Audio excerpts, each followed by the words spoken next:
Le 19h30, Laurent Mathieu. Bienvenue dans ce journal, voici les titres de l'actualité. Le retour de l'inquiétude dans certaines maisons de repos. Il y a eu de nouvelles contaminations, de nouveaux décès ces derniers jours. Alors comment les homes se protègent-ils de l'épidémie? On en discutera avec le docteur Yves Copiters. 200 personnes dans les rues de Bruxelles ce dimanche pour critiquer les mesures sanitaires et le port obligatoire du masque. Reportage sur place dans un instant. La politique et cette question, que va-t-il se passer maintenant? Demain, Paul Magnette et Bart De Wever devraient acter devant le roi l'échec de leur mission. L'analyse en plateau avec Daniel Welter. Dans 2 semaines, ce sera la rentrée scolaire. Et pour certains, l'heure est au cours de rattrapage. De nombreux élèves ont en effet accumulé du retard à cause de l'épidémie. Enfin, nous irons en Italie, en Calabre, où les interdictions européennes en matière de pêche risquent de mettre un terme à une tradition culinaire ancestrale.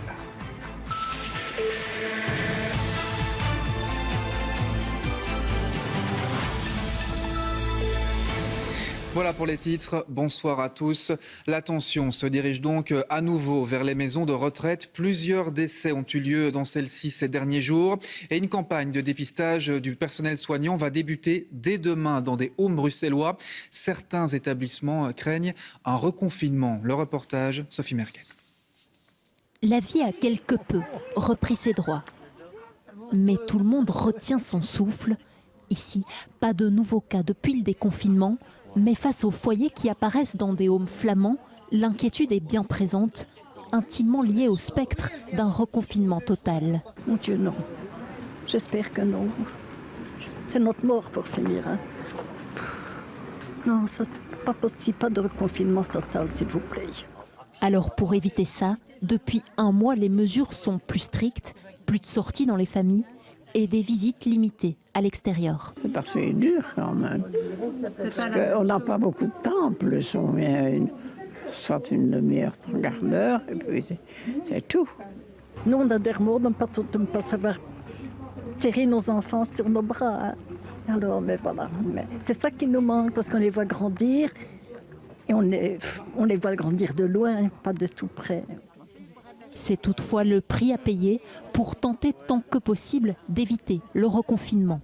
Ce qu'on demande de faire ou de ne pas faire, c'est pas pour embêter notre monde, c'est juste parce qu'on pense qu'on doit encore tenir longtemps. Et c'est ça qui est difficile. Le fait de reculer, je trouve que c'est encore plus compliqué à vivre. Parce qu'on sait ce que c'est. Parce qu'on sait ce que c'est.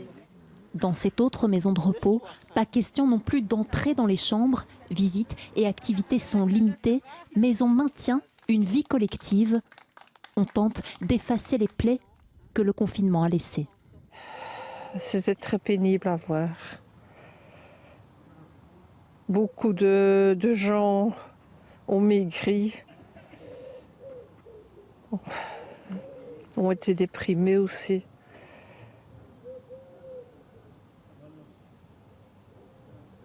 Non, je ne voudrais plus que ça arrive. Je ne voudrais plus. Je pense que ça, ce n'est plus possible, je pense. Nous avons été très durs, comme je voudrais passer ça. 4 mois enfermés dans la chambre, tous. Effectivement, le confinement pourrait être plus catastrophique que la maladie même. C'est pourquoi on mise sur la prévention. Les tests sont une arme pour éviter ce reconfinement, mais une arme encore imparfaite. Encore une fois, ce sont des tests qui sont faits, qui ne sont pas offerts et qui ont un coût.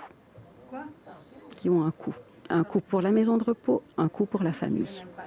Même si la 2e vague ne se fait pas encore sentir ici, ces maisons de repos wallonnes lancent un appel pour qu'on ne les oublie pas.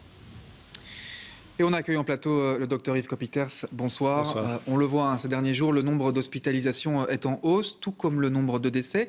Est-ce que ça concerne principalement les personnes âgées dans les maisons de retraite? Alors, si on applique les chiffres de Cienzano, la manière dont il présente les résultats, il y a plus de 150% de décès en maison de repos sur les 7 derniers jours, en moyenne journalière, par rapport à la période précédente. Ça représente environ 3 décès, moins de 3 décès par jour en maison de repos. Alors, ça reste faible en termes de mortalité, mais c'est vrai qu'il y a des signes actuellement, et on le voit dans votre reportage, voyage. Il y a des clusters, il y a des nouveaux foyers de transmission dans les maisons de repos. Il y a certaines maisons de repos qui semblent aborder quand même une deuxième vague actuellement. C'est-à-dire qu'il y a beaucoup de maisons de repos ont lâché les gestes barrières, on peut porter le masque et en fait, ils ont laissé circuler des résidents et des visiteurs avec les symptômes du Covid. Et maintenant, on se retrouve déjà dans des maisons de repos avec plus de dizaines de patients, de résidents testés positifs. Et là, bien sûr, c'est une catastrophe. Il faut être très réactif et agir très vite. En Flandre, pour le moment particulièrement, tout à fait. En Wallonie. Oui, ou en tout cas à Bruxelles, il y a aussi des signes quand même. Il y a plus de résidents qui sont testés positifs et ce sont bien des nouveaux cas, des nouvelles infections. Alors, soit on est attentiste et on regarde ce qui se passe, soit on réagit très vite et on prend des mesures pour renforcer ces maisons de repos, pour mettre un cordon sanitaire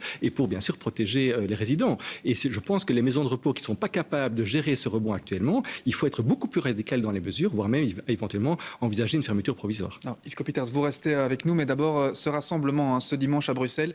200 personnes ont manifesté contre les mesures sanitaires imposées par les autorités, notamment contre le port obligatoire du masque. David Brichard est allé à leur rencontre.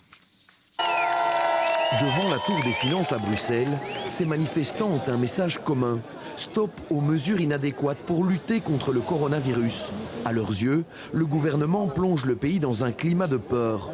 Beaucoup ont donc décidé d'écrire une lettre à l'attention des dirigeants politiques et des experts officiels de la santé.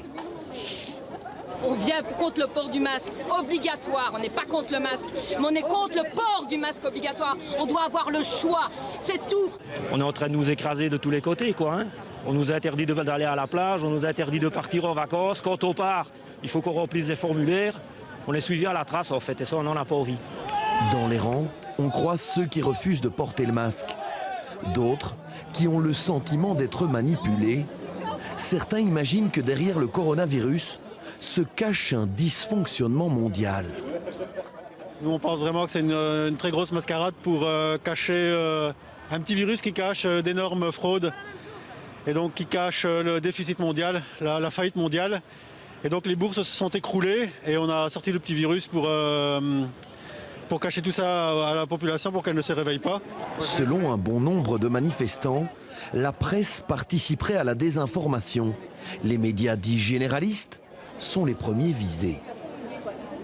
J'ai un vrai problème vis-à-vis des médias, à la fois la RTBF et puis les médias commerciaux. J'estime qu'ils ne font pas leur travail de journaliste qui est d'investiguer, de poser des questions, de donner la parole à des gens qui ont des opinions différentes. Les médias ont envie de faire peur. Je pense même que sans les médias, je ne suis pas sûre qu'on se serait rendu compte qu'il y avait un virus. Et je pense que les chiffres, comme ils sont donnés, sont pour faire peur. Les chiffres, justement, parlons-en. Beaucoup jugent ici qu'ils ne sont pas clairs et renforcent le caractère anxiogène. Il y aurait certes encore des cas de Covid-19, mais plus de malades. C'est en tout cas un médecin qui le dit. Je suis médecin, je n'ai plus vu un seul malade, ni dans mon cabinet, ni dans les maisons de repos où je vais, ni ailleurs. Et quand je pose la question aux gens, il n'y a plus de malades. Alors je pense que la peur aujourd'hui est beaucoup plus toxique pour les gens que la maladie. C'était cette fois les avis de plusieurs centaines de personnes qui se sont succédés ici pour clamer leur désaccord par rapport aux mesures en vigueur. Yves Copiters, une réaction à ce qu'on vient d'entendre. Comment faire le tri entre ce qui relève de la critique légitime de la gestion de la crise et ce qui relève de la théorie du complot pur et simple? D'abord, je pense que les avis extrêmes sont contre-productifs. Extrêmes chez les anti, comme on le voit dans votre reportage, qui rejettent les mesures de protection qui, certaines, sont très, très efficaces, dont le port du masque dans certaines circonstances, mais extrêmes aussi chez nos pouvoirs publics qui prennent des mesures qui ne sont pas proportionnées à la situation de l'épidémie. Et c'est le cas du masque obligatoire en région bruxelloise. Une mesure, pour être faisable, elle doit être tenable dans le temps, et ça va durer plusieurs semaines. Elle doit être cohérente sur un plan scientifique, et là, il y a encore beaucoup d'inconnus, soyons réalistes. Et puis, elle doit être applicable. Il faut que la population adhère, il faut qu'il y ait un consensus de la population, et puis, bien sûr, peut-être des approches multidisciplinaires pour les mettre en œuvre. Et ça manque. Et là, je pense qu'on se tire une balle dans le pied lorsqu'on prend des mesures qui n'ont pas de fondement scientifique ou qui ne sont pas applicables dans le temps. Et là, alors, ça à quoi, par exemple, concrètement? Je pense le port du masque généralisé à Bruxelles. Le masque a une vraie efficacité. La littérature le montre dans les lieux confinés, dans les lieux où il y a une proximité physique, même dans les centres commerciaux et dans les grands centres urbains. Mais dans le reste, lorsque vous êtes à l'extérieur et lorsque vous êtes loin des personnes potentiellement à risque, le masque n'est pas un outil à tout prix. Donc voilà, de nouveau, si on veut maintenir ce masque dans le temps, il faut nuancer les choses et l'appliquer où c'est nécessaire et puis peut-être un peu relâcher où ce n'est pas nécessaire. Vous pensez que ce genre de mesures, on parle aussi beaucoup par exemple de la manière dont Cienzano présente les chiffres, que ce n'est pas toujours parfois très très clair. Vous pensez que ça suscite, ça crée de la méfiance auprès du grand public? Tout à fait. La manière de travailler en nombre absolu avec ces augmentations de moyenne entraîne ce sentiment de peur et d'incompréhension. Pour suivre une épidémie, c'est simple, on suit ça avec une fréquence, le nombre de tests positifs sur le nombre de tests réalisés, et ça c'est le bon indicateur. Et on est toujours à 3 à 5%, donc il n'y a pas d'inquiétude. On suit la mortalité, les admissions hospitalières, et puis on suit le taux de reproduction. Ce sont les seuls indicateurs pour suivre l'épidémie. Il n'y a pas de raison de faire peur avec des nombres absolus qui n'ont aucun sens par rapport, je dirais, à la population.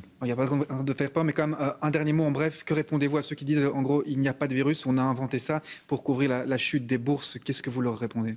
Alors, en tant que scientifique, je ne peux leur dire que le virus circule vraiment et que c'est un vrai problème de santé publique. On l'a vu sur la mortalité, on le voit sur la morbidité, on le voit sur les complications chez les personnes les plus vulnérables. Donc, un problème de santé publique, il faut le gérer dans le temps. Alors, peut-être qu'on met trop d'emphase actuellement sur le Covid-19 par rapport à d'autres problèmes sanitaires et socio-économiques. Ça, c'est un choix politique, mais il y a un vrai problème de santé publique qu'il faut gérer dans le temps. Eh bien, merci beaucoup pour votre analyse en plateau. Nous avons essayé de faire notre boulot correctement. Merci beaucoup Yves Copiter. Je rappelle que vous êtes professeur de santé publique à l'ULB. Dans l'actualité, une altercation qui fait évidemment écho à la bagarre qui a eu lieu le week-end dernier à la Côte. D'ailleurs, ce week-end, des jeunes Bruxellois se sont rendus sur place pour jouer le rôle de médiateur et montrer une autre image de la jeunesse de la capitale. Le reportage est signé Juliette Pitichy. Vous pouvez aller sur les bananes là-bas, c'est gratuit. Ils viennent d'Anderlecht, Laken, Odergem. Ce week-end, une dizaine de jeunes Bruxellois se sont mêlés aux équipes de prévention de Blankenberg. Merci, je vous souhaite une bonne journée. On est un peu là pour maintenir un certain cadre. Donc on demande aux gens de ne pas trop rester à plus de 5 personnes. Ils peuvent enlever le masque, mais ils ne peuvent pas fumer pour respecter le vivre ensemble, car il y a beaucoup de monde à la plage. Cette initiative fait suite aux incidents du week-end dernier. Il fallait rompre les préjugés. Il y a eu une peur lorsqu'on voit des images comme la bagarre de samedi dernier. Il y a malheureusement des personnes qui font un amalgame et qui, dès qu'ils voient une personne d'origine étrangère, supposée ou non, part du principe qu'il faisait partie de la bande des gens qui se sont battus. Et donc, du coup, il est important de briser cette peur, tout comme briser la peur des jeunes d'origine maghrébine ou noire africaine qui se disent « je ne vais pas aller à Blankenberg parce qu'on va m'assimiler aux effets d'un groupe ». Il était important de faire une rupture avec ça. Sur la plage ou en ville, pour ces Bruxellois, il était grand temps d'ouvrir le dialogue. Les gens aussi d'ici, ils vont voir qu'ils vont connaître les gens de Bruxelles parce qu'ils ne comprennent pas ce qui se passe à Bruxelles, etc. Et ils ne nous connaissent pas vraiment. Du coup, on fait connaissance avec eux, on explique les choses et c'est vraiment chouette. Pour nous, jeunes Bruxellois, tout comme pour ceux qui sont ici, justement, qui avaient peut-être déjà certains a priori, donc je parle des travailleurs sociaux, des policiers, et en nous voyant et en discutant avec nous, ils voient qu'en fait, il n'en est rien. Après une semaine assez tendue sur la côte, ce nouveau projet était le bienvenu pour la ville. C'était vraiment nécessaire de faire quelque chose. Donc on est très content que les jeunes de Bruxelles viennent chez nous. Nous, on voulait vraiment montrer que tout le monde est égal et aussi qu'eux, ils nous ont appris que c'est très important de dialoguer avec les gens quand il y aura un problème. Tout le monde est capable de s'entendre, les jeunes de Blankenberg avec les jeunes qui sont issus de Bruxelles, et qu'en fait on en fait un petit peu trop et que tout se passe bien. Donc oui, c'est une initiative qui est à faire et à refaire, ça vraiment je le souhaite. Bilan positif donc, au terme de cette première action inclusive qui, nous dit-on, ne sera certainement pas la dernière. C'est une conséquence inattendue du Covid-19. Le nombre de dépistages pour les infections sexuellement transmissibles a chuté, en cause notamment la peur de se rendre à l'hôpital ou la peur de se rendre chez un médecin. Plusieurs associations tirent la sonnette d'alarme. Guillaume Wolf. Le bureau de cette ASBL où se pratiquent des dépistages pour les infections sexuellement transmissibles est désespérément vide. Et c'est le cas depuis plusieurs mois. Son directeur le constate dans ses chiffres. Depuis le début du confinement, je pense que j'ai fait 6 tests, ce qui est vraiment très peu, puisqu'on aurait dû en faire là normalement sur l'ensemble des événements et l'ensemble du dépistage, que ce soit en mobile ou ici dans le bureau, on aurait dû en faire 100 ou 150.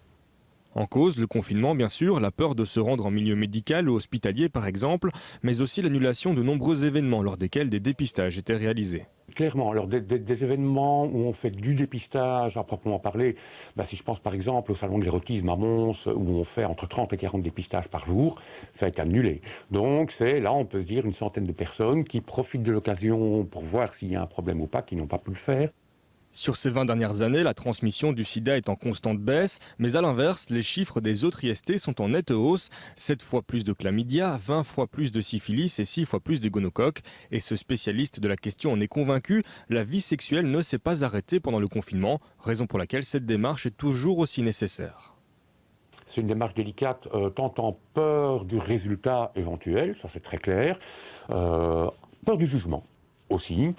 Et on peut se poser la question aussi, s'il y a eu des relations sexuelles là, durant le confinement alors qu'on aurait dû être confiné, peut-être une double peur du jugement. Hein, peur par rapport à la relation sexuelle, puis peur par rapport, oui mais en plus tu n'as pas respecté le confinement. Non, nous on n'est pas dans ce cadre-là, absolument pas dans ce cadre-là. Nous on est là pour accueillir les gens, peu importe ce qui s'est passé. Les dépistages peuvent se faire dans les centres de planning familial, chez un médecin généraliste ou spécialiste, ou comme ici, dans des associations spécialisées. On en vient à la politique. Si vous rentrez de vacances, on va vous expliquer où on en est. On va essayer en tout cas. Demain, Paul Magnette et Bart De Wever, les deux préformateurs, iront faire rapport au roi. Et ce sera un constat d'échec. On le sait depuis vendredi. Bonsoir Daniel Walter. Où en est-on exactement ? Alors, je ne vais pas vous dire nulle part, mais à l'évidence, on n'est pas très loin. Ça fait 448 jours que l'on a voté et toujours rien. Alors, vendredi, Bart De Wever et Paul Magnette ont jeté l'éponge. Le week-end de l'Assomption aurait pu porter conseil. Mais non, rien. Demain, ils vont donc demander au roi d'être déchargés de leur mission, car ils estiment ne plus pouvoir avancer. Pourtant, il y a une avancée. PS et NVA, les deux meilleurs ennemis, eh bien, ils ont finalement essayé. Oui, ils ont essayé. Il y a encore 2 semaines, Bart De Wever était plutôt confiant. Il espérait même un gouvernement pour la fin du mois. Qu'est-ce qui s'est passé ? Pourquoi un échec ? Oui, effectivement, fin juillet, PS et NVA venaient de former la bulle des 5 avec le SPA, le CDNV, le CDH. Il leur manquait juste un petit partenaire du côté des libéraux ou des écologistes. Facile, eh bien pas du tout. Dans un communiqué commun jeudi dernier, libéraux et écologistes ont fini par rejeter le volet institutionnel. Ils ont dit aussi qu'ils en avaient assez d'être mis en concurrence. Bref, fin de la partie. Alors la question n'est pas facile, désolé de vous la poser, mais qu'est-ce qu'on fait maintenant ? Eh bien, on y retourne, on n'a pas le choix. C'est le duo des préformateurs qui devrait proposer au roi de passer la main à la bulle turquoise. Vous savez, les bleus et les verts, puisque PS et NVA estiment que c'est de leur faute, si tout est à l'arrêt. Cela pourrait aussi être juste un missionnaire vert. Ce serait alors la première fois que les écologistes seraient à la manœuvre. Toute dernière chose, il faut signaler que pendant ce temps, les patrons commencent à mettre la pression. Oui, évidemment, le temps, c'est de l'argent. Alors pour Peter Timmermans, l'administrateur délégué de la FEB, eh bien, il dit « Si personne ne parvient à poser les bases d'un gouvernement, une éminence grise doit prendre la relève. » Il ne dit pas qui. Ce serait une personne sans ambition politique ou extérieure à la politique. Ce n'est pas la première fois que la FEB met la pression. Ce n'est pas la première fois que l'on parle d'experts. Et ce n'est sans doute pas la première fois que l'on va venir ici vous expliquer qu'on va encore essayer de former un gouvernement. Oui, je pense que vous avez raison. On n'a pas fini d'en parler. Merci beaucoup, Daniel Walter, d'être venu ce soir en plateau. Bonjour à toutes et tous. Et si on prenait quelqu'un de tout à fait extérieur à la politique actuelle pour former le futur gouvernement fédéral ? Cette idée, c'est celle de Peter Timmermans, le patron de la FEB, la Fédération des entreprises de Belgique. Il s'est exprimé sur la VRT ce matin. Il imagine un profil sans ambition politique et qui connaît bien le terrain socio-économique pour avancer. Il appelle aussi la NVA et le PS, qui ont jeté l'éponge vendredi, à dédramatiser. Les détenus sont-ils les grands oubliés de la crise sanitaire actuelle ? Après des conditions de vie rendues très compliquées par le confinement, ce week-end, ce sont de nouvelles mesures concernant les détentions préventives dans 2 prisons bruxelloises qui posent question. C'est l'Observatoire international des prisons qui le relève. 2 semaines de quarantaine s'imposent à tout nouveau détenu en préventive. Or, c'est précisément pendant ce laps de temps que le détenu doit pouvoir voir son avocat. Mais il ne peut le faire sans un test négatif au Covid-19, une autorisation de son médecin ou un masque FFP2. C'est trop restrictif, c'est une atteinte aux droits fondamentaux, estime l'Observatoire. Bruxelles est passée en zone orange pour les Pays-Bas cette nuit, en cause la hausse du nombre de nouvelles contaminations, je vais y arriver. Anvers faisait déjà partie de la liste orange des Pays-Bas. Chez nous, il n'y aura plus de tests systématiques des enfants entre 3 et 5 ans présentant des symptômes du Covid-19. Pour faire un test, il faudra qu'ils remplissent au moins une condition supplémentaire, présenter un état qui nécessite une hospitalisation ou avoir quelqu'un à risque dans leur entourage. C'était attendu, c'est arrivé. Le navire japonais échoué sur une barrière de corail près de l'île Maurice s'est brisé cette nuit. Toute la partie avant s'est détachée du bateau. Quelques centaines de litres de fioul se sont encore déversés dans les eaux turquoises. La plus grosse partie du carburant avait été pompée ces derniers jours, mais il en restait encore un peu à bord. Le bateau a échoué le 25 juillet dernier. En tout, on estime qu'1 millier de tonnes de mazout se sont déversées dans l'eau. C'est une catastrophe écologique pour la région. Le coureur cycliste Remco Evenepoel a passé la nuit à l'hôpital de Côme. Le Belge de 20 ans a fait une énorme chute hier lors du Tour de Lombardie. Il s'en sort plutôt bien vu les circonstances, avec une fracture du bassin et une contusion pulmonaire. Il sera peut-être rapatrié en Belgique aujourd'hui. Sa saison est évidemment terminée. Anderlecht-Saint-Tron, c'est ce soir 18h15 pour le compte de la deuxième journée de Pro League. Le match aura lieu à huis clos comme les 3 autres qui sont prévus aujourd'hui. On commence à s'habituer. Mais la commune d'Anderlecht a aussi décidé de fermer les bars et cafés aux alentours du stade à partir de 15h. Anderlecht a le plus haut taux de contamination au Covid-19 en région bruxelloise.